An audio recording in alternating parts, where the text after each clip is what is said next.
For this final project, we focused on assistive technology in education, communication, and the future implications of that. Assistive technology is defined as an item or piece of equipment or product system, either acquired commercially off the shelf, modified or customized, and used to increase, maintain, or improve functional capability for individuals with disabilities. In simpler terms, assistive technology is used to help remove barriers to learning. The term assistive technology was first published in 1988 with the Individuals with Disabilities Act. This was replaced with the Assistive Technology Act of 1998, which defined the official term of assistive technology. Additionally, in 1990, the U.S. government established a grant program to fund assistive technology and awareness programs amongst all 50 states.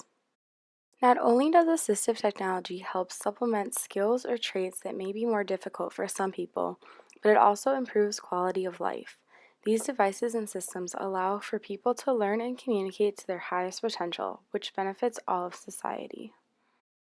Much like the concept of universal design, assistive technology has the potential to benefit an all-inclusive group of people. Rapid changes in availability in various types of technology has opened many educational opportunities.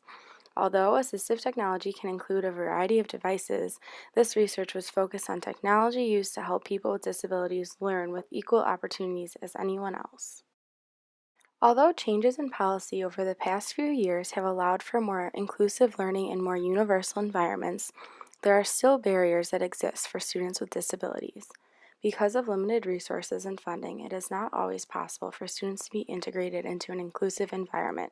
This prevents them from interacting with their peers both socially and educationally.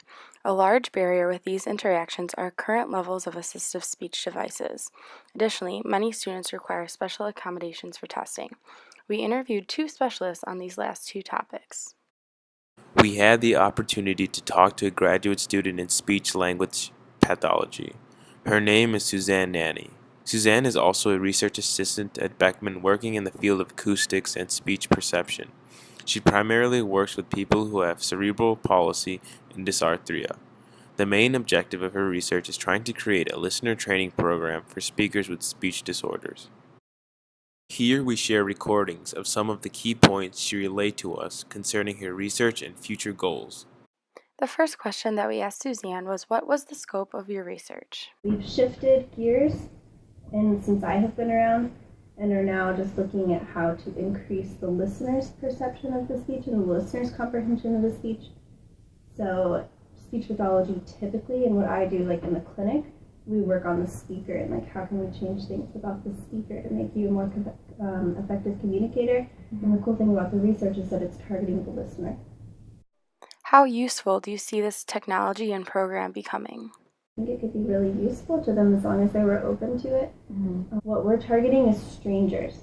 Your brain, we're discovering like people's brains are kind of adapting to the speech patterns and people are learning, but it takes time. What are your plans for the future in terms of research and education?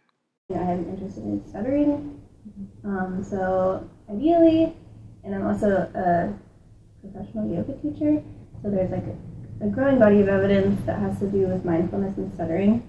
So that's what I would want to research. Something that I could measure it by is just like percent syllables stuttered. Like I could do that before and after a yoga class. So there's a growing body of evidence that like yoga and mindfulness just helps a lot of things. So if I get my way, I will work in a school and I will start some sort of yoga program in my little kiddos, and anyone else who doesn't have a speech disorder, they can all come. How do you plan to accomplish this? So we've talked a lot in class about like changing the culture of a school, and really that I'm going to ask my future employers like how open are you to this like collaboration between teachers and speech pathologists?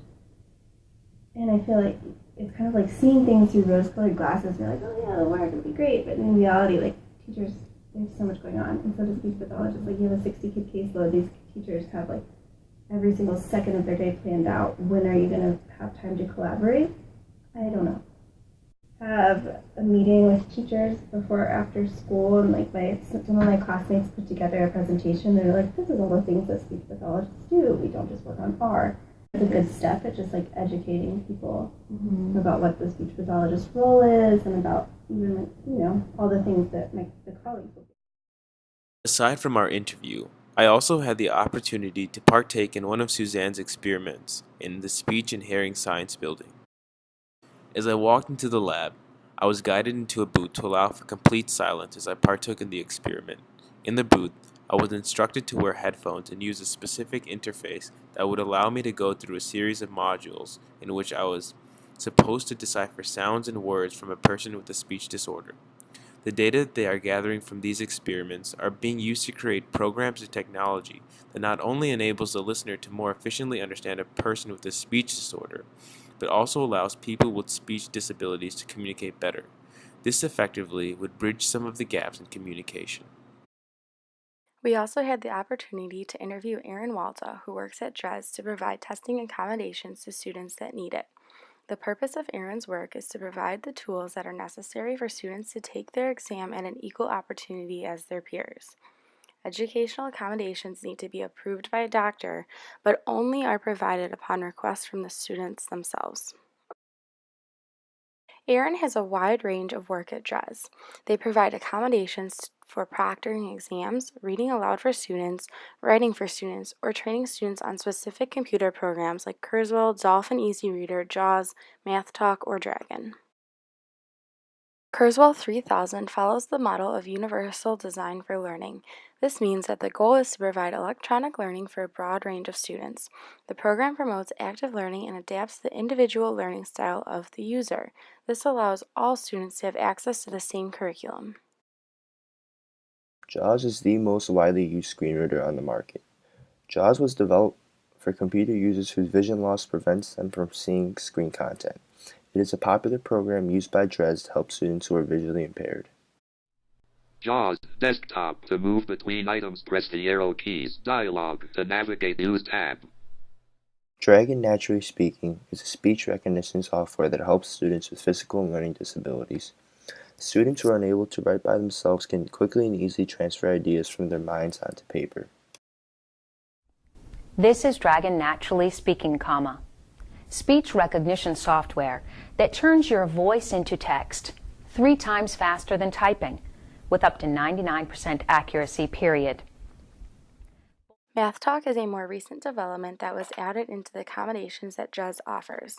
MathTalk transcribes symbols and terminology, relieving the user of complicated explanations of equations to a writing assistant.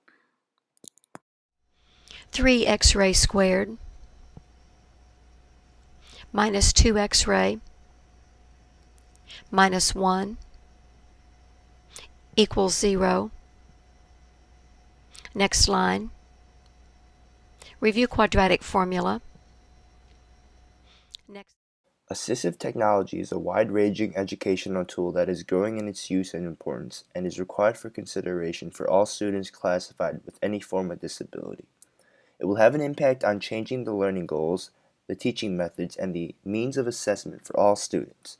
Future research in assistive technology can help bridge the gap between those with disabilities and those without.